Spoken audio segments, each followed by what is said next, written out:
aprimore.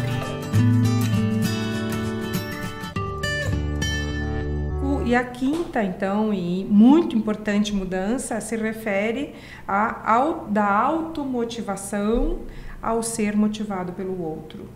Ou seja, as crianças lá nos outros tempos, lá, elas brincavam sozinhas.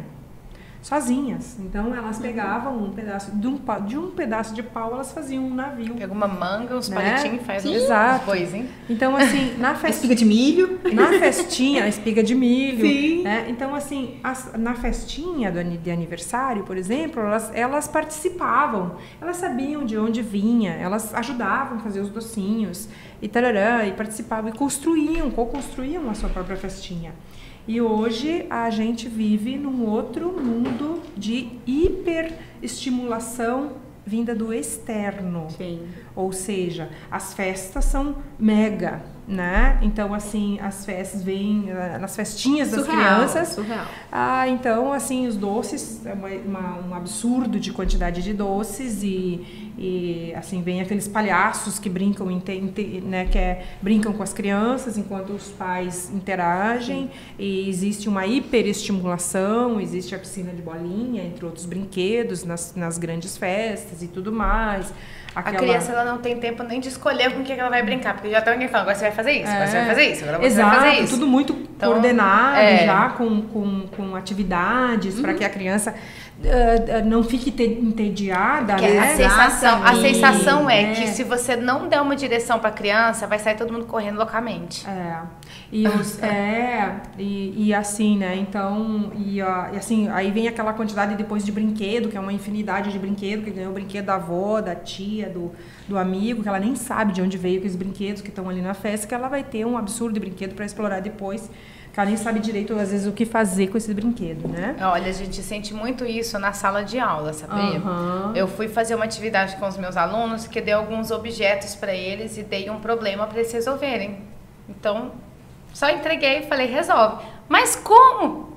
Procura, inventa, testa. E as crianças entraram em desespero. Mas é porque eles esperam tudo Algumas pronto, crianças já adoraram o desafio e já foram, eu quero fazer e eu vou fazer, e assim, assim. E o outro já começa a chorar e a outra já começa a entrar em desespero. Eu não sei. Falando, mas é isso, eu quero que você testa, erra, faz de novo, eu te dou outra folha, eu te dou outro material, eu te dou... certa, né? Não tem. Então, assim, eles tinham que inventar um jeito de fazer um livro com 6 folhas. E eu dei 3 folhas para eles. Olha aí. Se vira. Muito bom esse teu exemplo. Então, assim, eles tiveram ideia, cola, fita e um fio. Agora, se vira, eu quero um livro. Mas daí o que acontece hoje? A Edjane vai saber. Vem a tarefa de casa, a primeira coisa vai fazer assim, deixa eu pesquisar aqui no Google. O que é para fazer?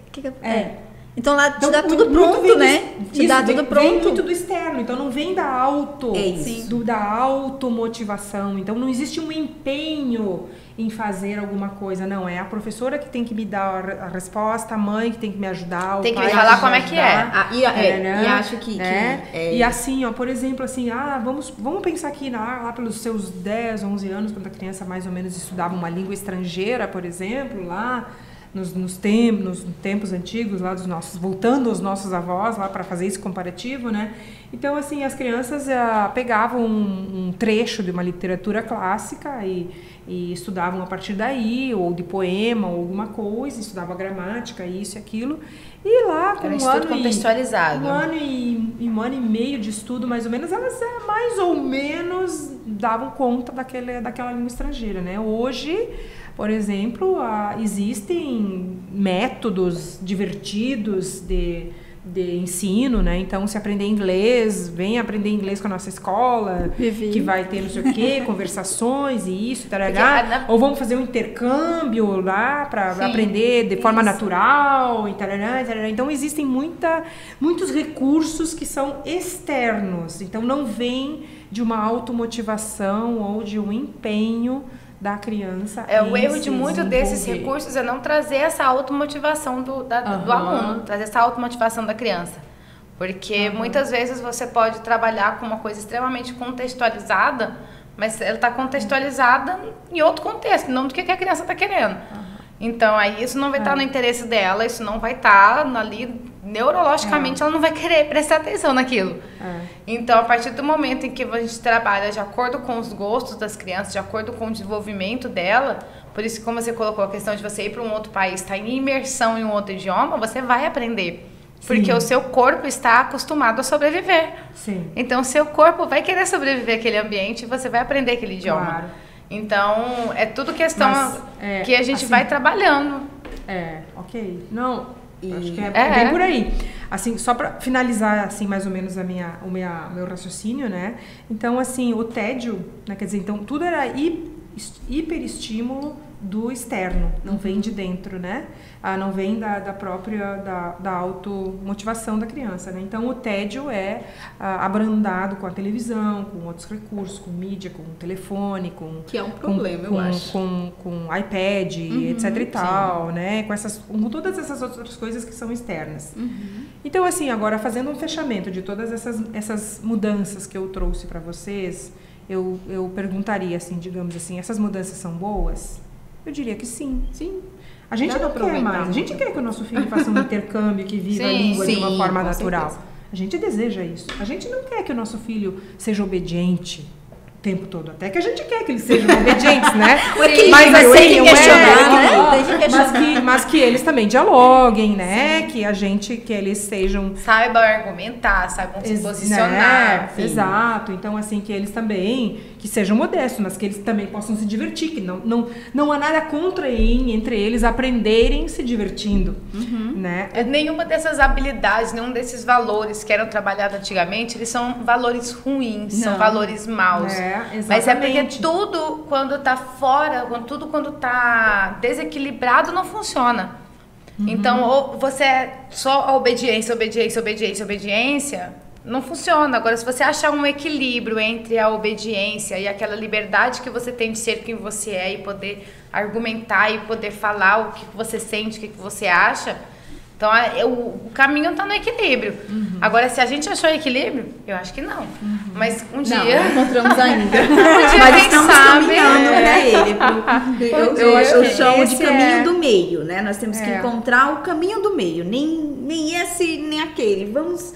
pro meio. A gente ainda tá tentando achar isso, mas eu acredito que já mudou muito. Assim, eu tiro pela clínica a percepção dos pais, assim, eu percebo que, não todos, mas já uma boa porcentagem, eu coloco 40%, que eu acredito ser muito, são pais que estudam sobre psicologia, sobre infância, sobre como ser melhores pais, né? Eles ficam antenados nas atualizações. Mas olha, agora vem uma pergunta. Quando o pai estuda demais sobre isso, não atrapalha, não? Não, aí é diferente, né? Ele vai exagerar, mas eu tô falando assim, buscar entender. Porque a criança, gente, enquanto nós tratarmos ela como algo, como eram tratadas, né, nós, com pequenos adultos, né? Mirins.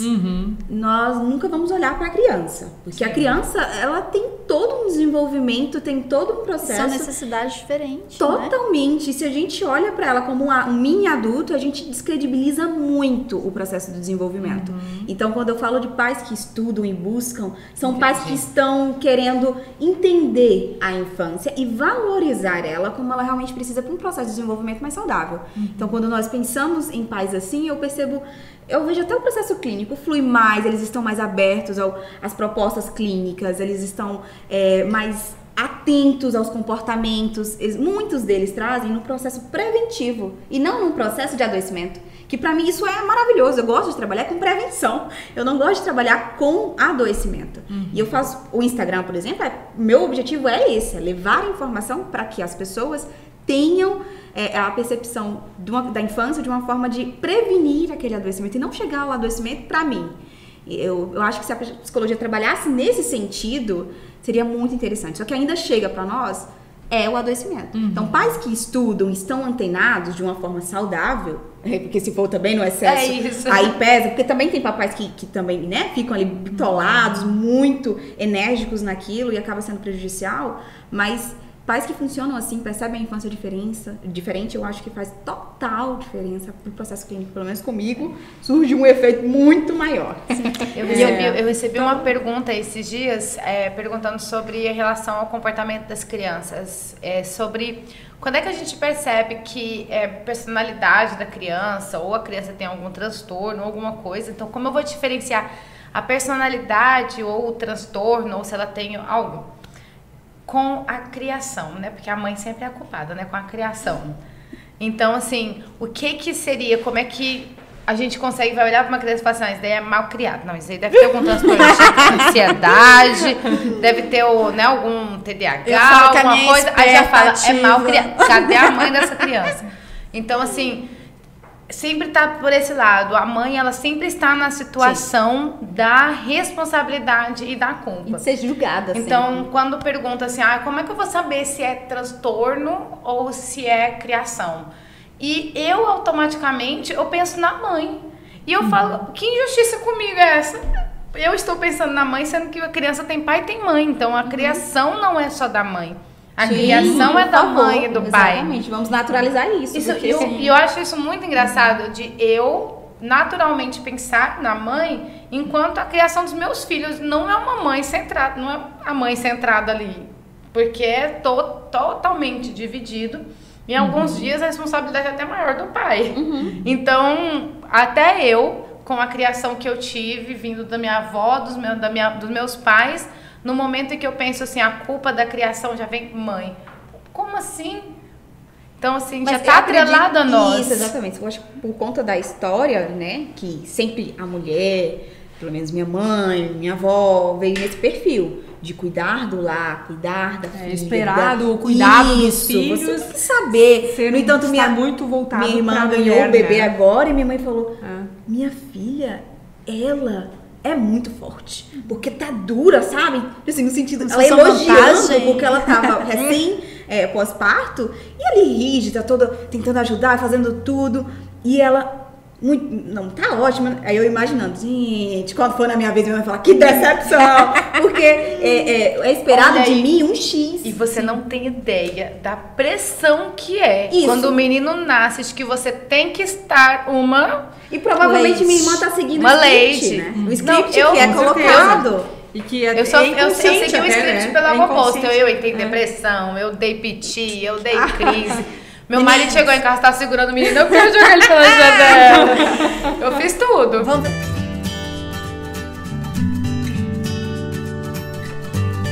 Aprimora.